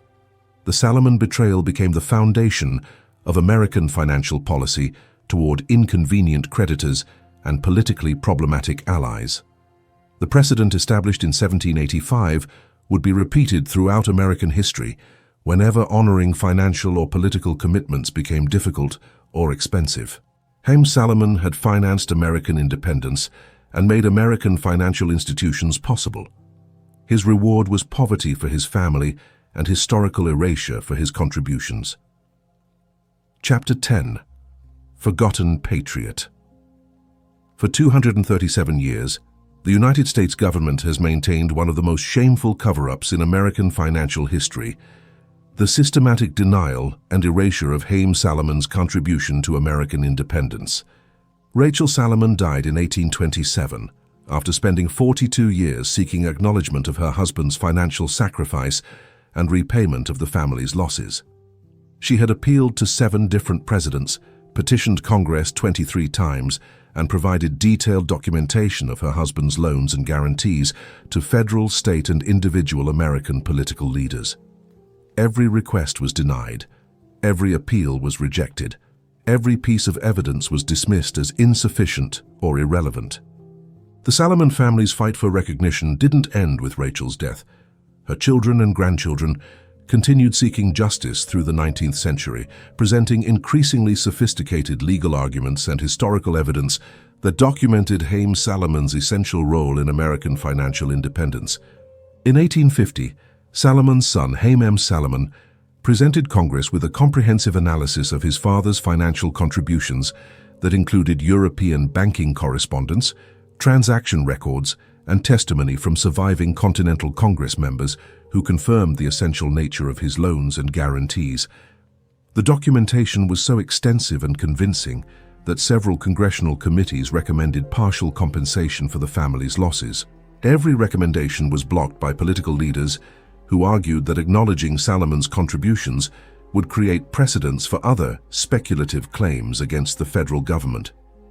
The real reason for continued denial was more cynical.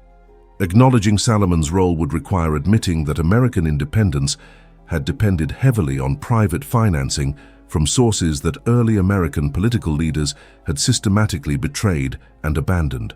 This historical cover-up wasn't accidental or incidental.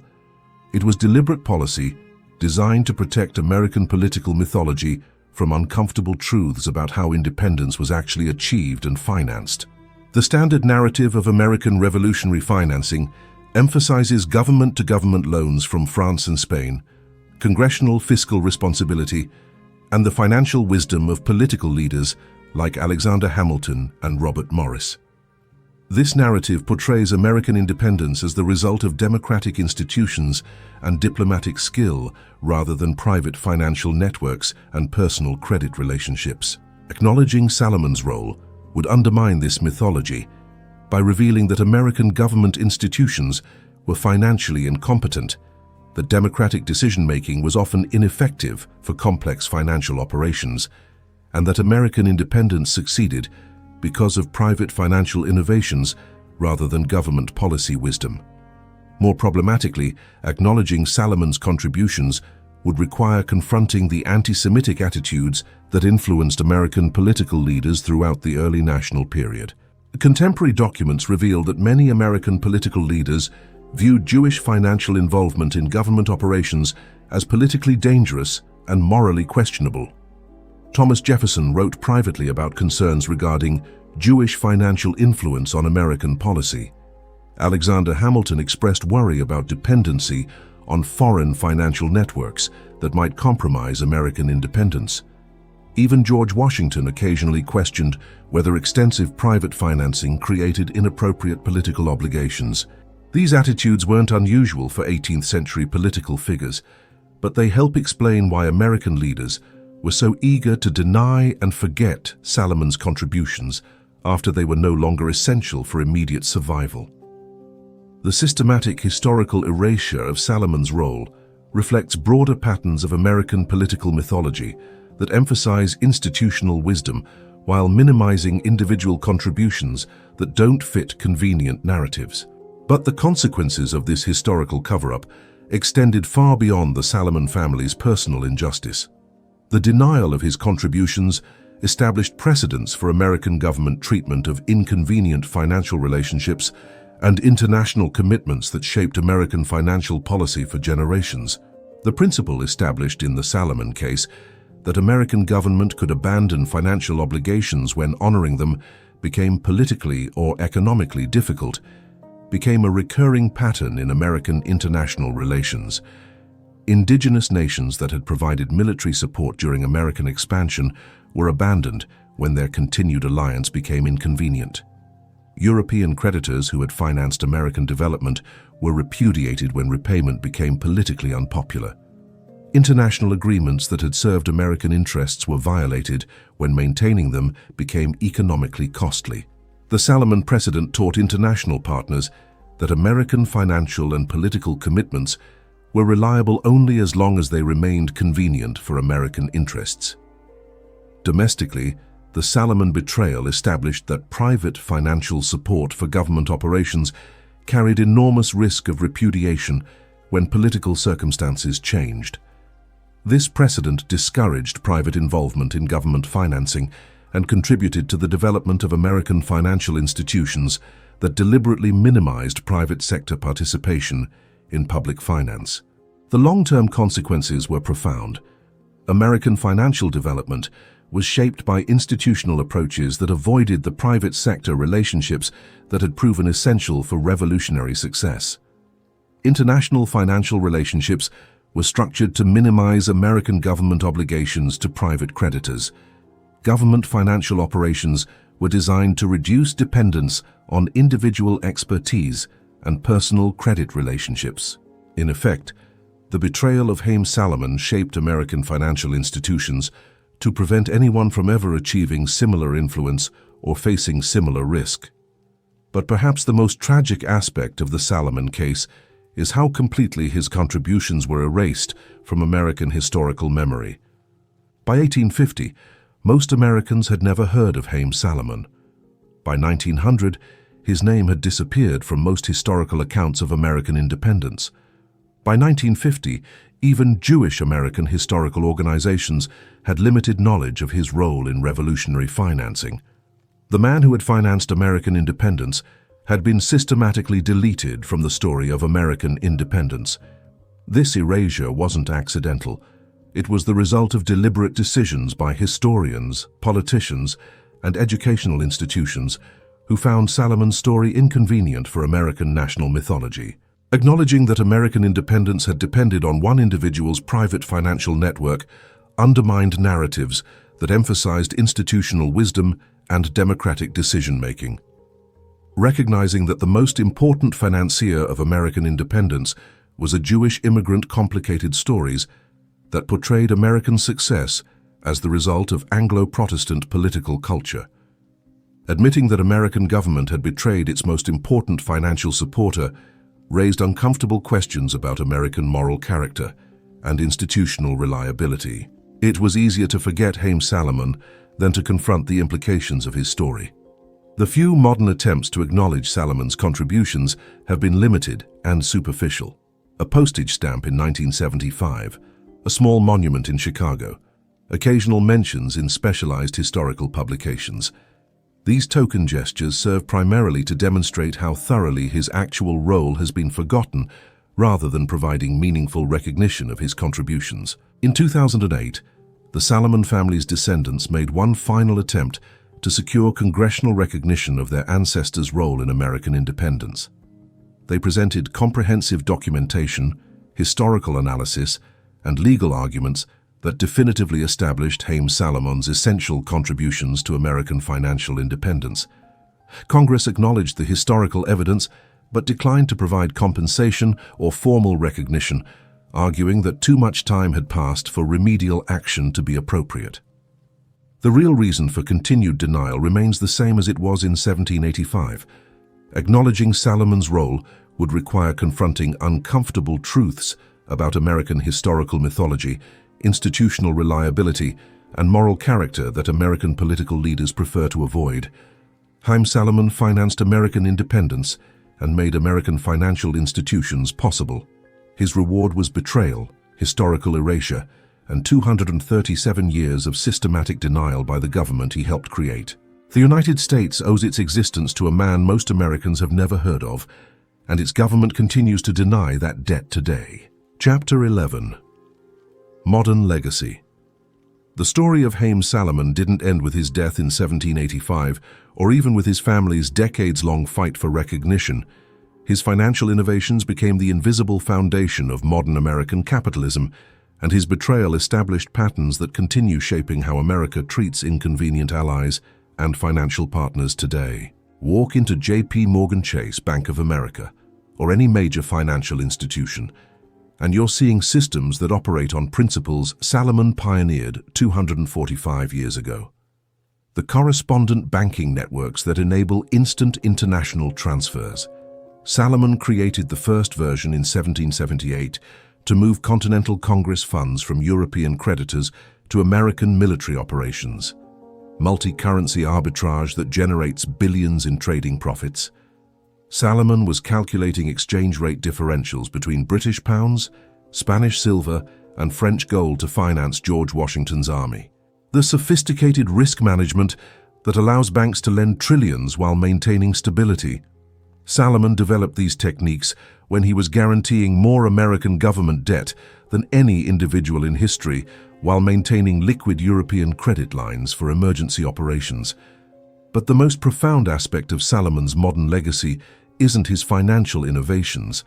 It's how completely his story has been erased while his techniques became universally adopted. Every major American bank uses correspondent relationships, emergency liquidity networks, and international credit facilities that operate exactly like the systems Salomon created. But none of them acknowledge his role in developing these fundamental banking capabilities. Financial education programs teach currency arbitrage, trade financing, and emergency credit management as established banking practices without mentioning that these techniques were pioneered by a Polish Jewish immigrant who saved American independence. The erasure is so complete that most financial professionals have never heard of Haym Salomon, despite working with systems he invented daily. Consider the 2008 financial crisis, when the Federal Reserve created emergency lending facilities to prevent economic collapse. The speed, scale, and international coordination of these operations would have been impossible without financial infrastructure that traces directly back to innovations Salomon developed during the Revolutionary War. When the Fed established currency swap lines with European central banks to maintain international liquidity, they were using sophisticated versions of the correspondent banking relationships that Salomon created with Amsterdam, Frankfurt, and Paris banking houses. When emergency credit facilities provided overnight funding to prevent institutional failures, they were applying risk management principles that Salomon had developed when his personal guarantees were keeping the Continental Congress operational. The Federal Reserve's response to the 2008 crisis was essentially a high-tech version of Salomon's revolutionary financial network, private institutions working through international correspondent relationships to maintain liquidity during political and economic crisis. But there's a darker parallel between Salomon's era and contemporary American financial policy. The same willingness to abandon inconvenient financial partners when their continued support becomes politically or economically costly. The 2008 crisis revealed that American financial institutions had made extensive commitments to international partners that they were unprepared to honor when markets collapsed. European banks that had purchased American mortgage securities based on U.S. credit ratings were abandoned when those securities proved worthless.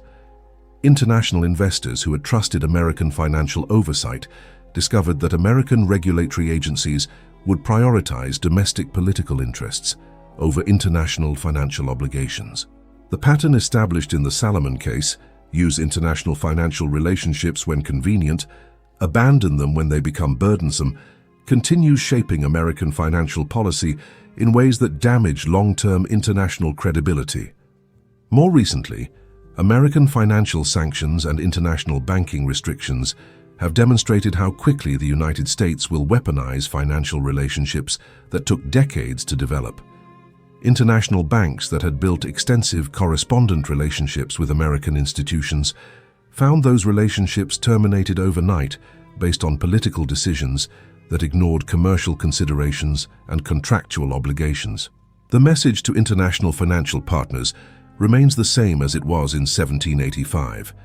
American financial commitments are reliable only as long as they serve immediate American political interests. But Salomon's legacy also reveals something inspiring about the potential for individual innovation to reshape institutional capabilities. Modern financial technology companies that are revolutionizing international payments, currency exchange, and trade financing are essentially applying digital solutions to problems that Salomon solved using 18th-century communication and transportation systems. Companies like Stripe, TransferWise, and PayPal have built billion-dollar businesses by making international financial transactions faster, cheaper, and more reliable, exactly what Salomon achieved for Continental Congress operations 245 years ago. The entrepreneurial approach that enabled Salomon to create alternative financial networks when established institutions were inadequate or hostile is being repeated by fintech innovators who are building alternative financial infrastructure when traditional banking systems are too slow, expensive, or restrictive. Bitcoin and cryptocurrency networks represent the ultimate expression of Salomon's approach to financial innovation, creating alternative currency and payment systems that operate independently of government control or institutional oversight. The decentralized financial networks that cryptocurrency advocates promote as revolutionary solutions to institutional financial control are essentially digital versions of the private merchant networks that Salomon used to finance American independence. The irony is profound. Modern financial rebels who are building alternative systems to challenge American financial hegemony are using techniques pioneered by the man who created American financial independence. But perhaps the most troubling aspect of Salomon's modern legacy is what his story reveals about American institutional memory and historical accountability.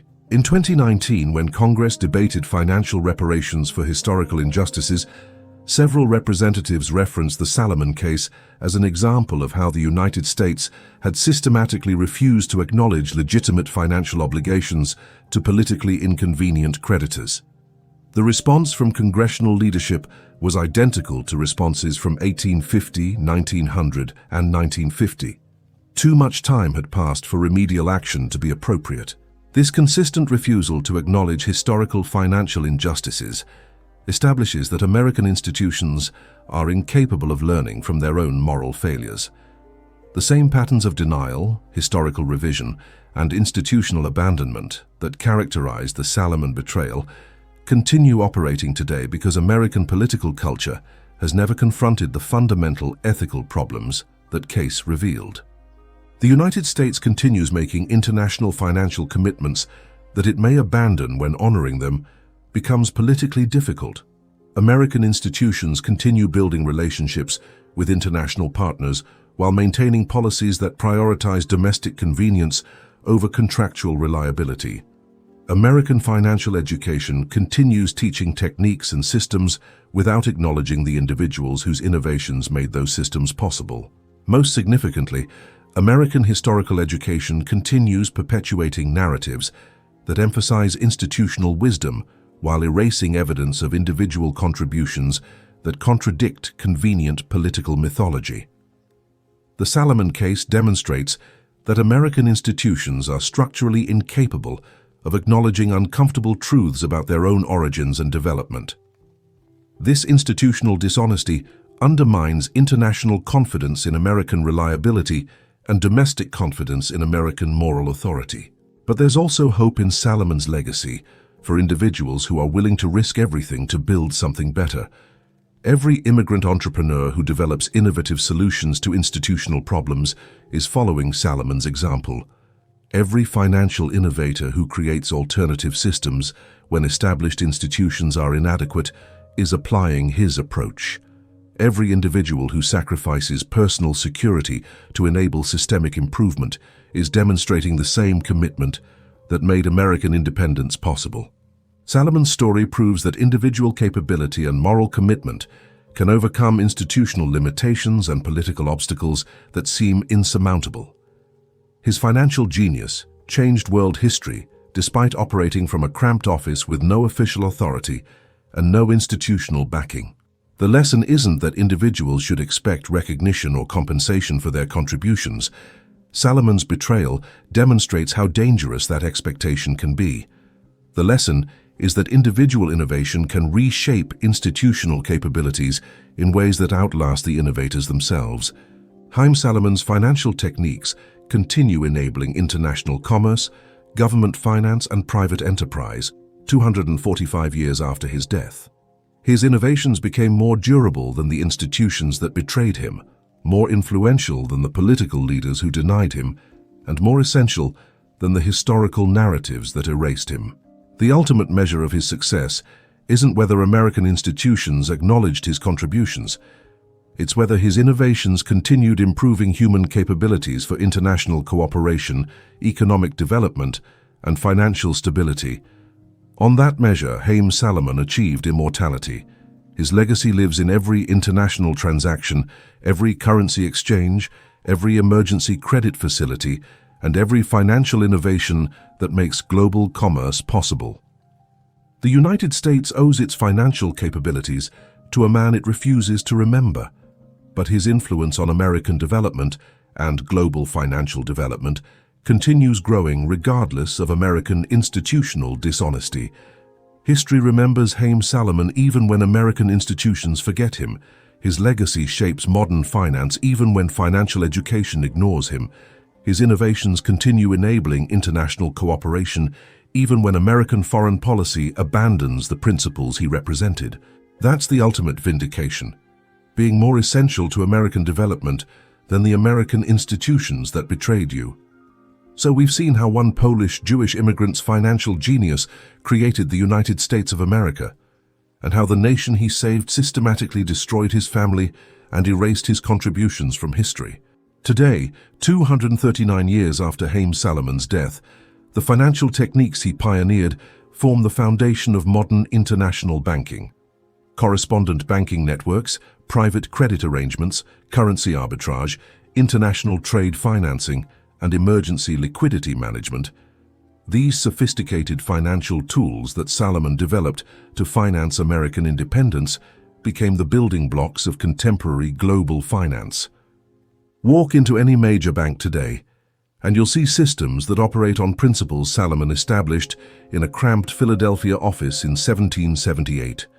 The speed of international money transfers, the complexity of currency exchange operations, the integration of trade financing with government funding.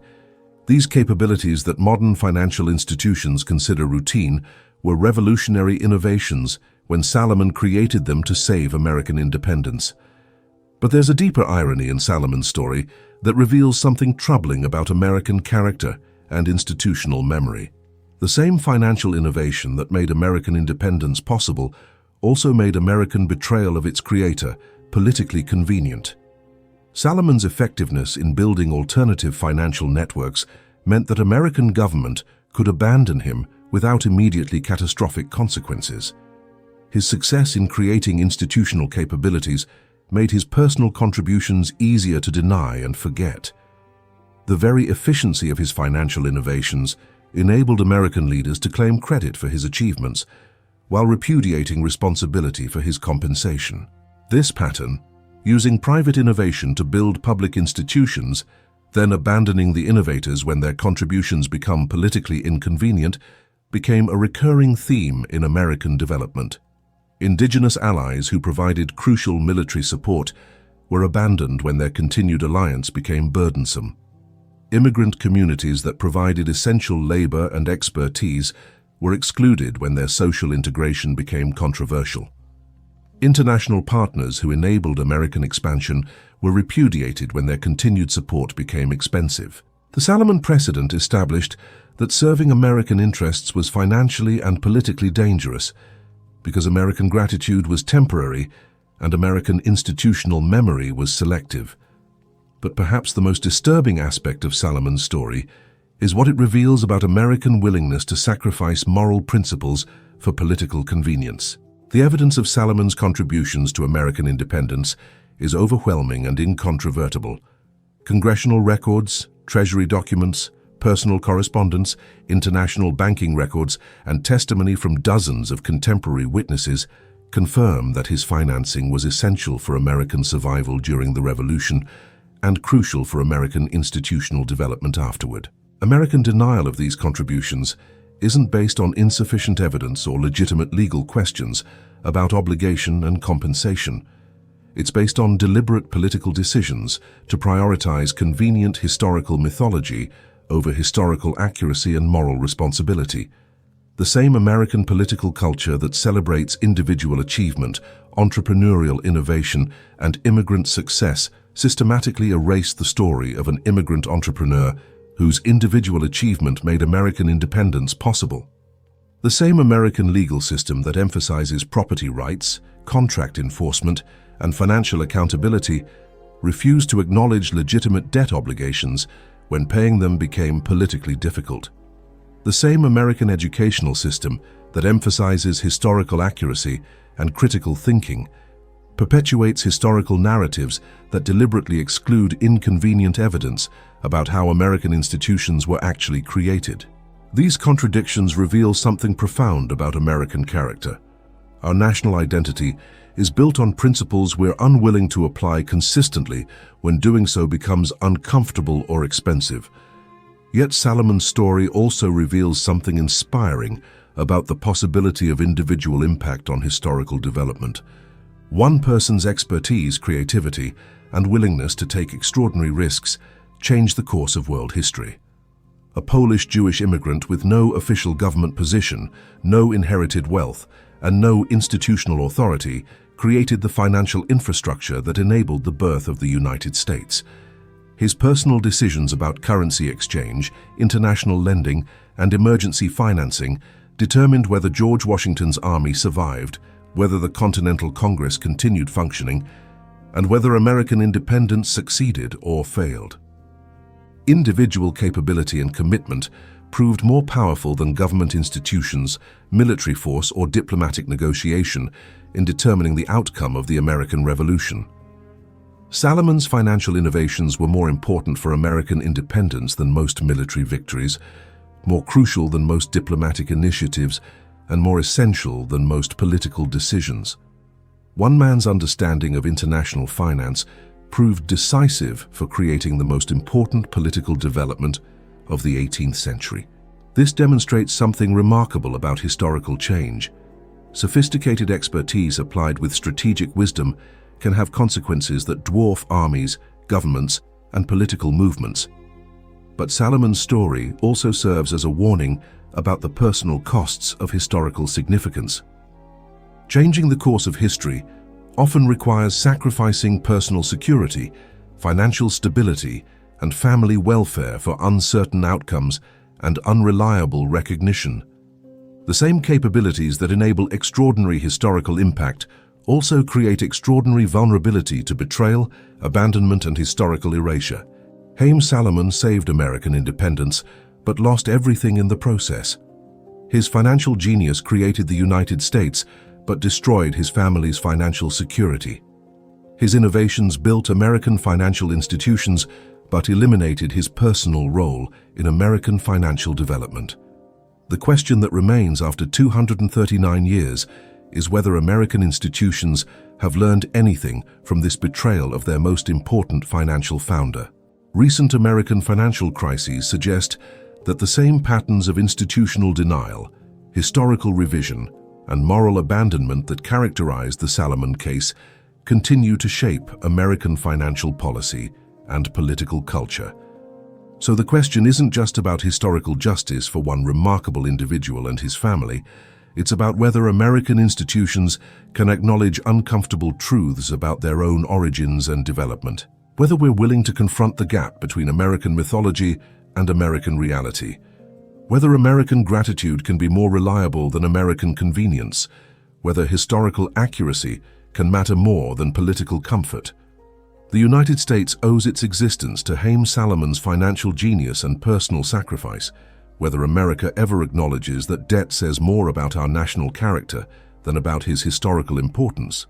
His legacy lives on in every international financial transaction, every currency exchange, every emergency government loan, and every immigrant entrepreneur who risks everything to build something better.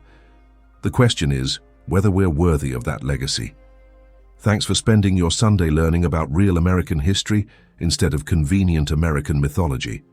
The truth is always more interesting than the official version. See you next week for more stories they don't want you to know.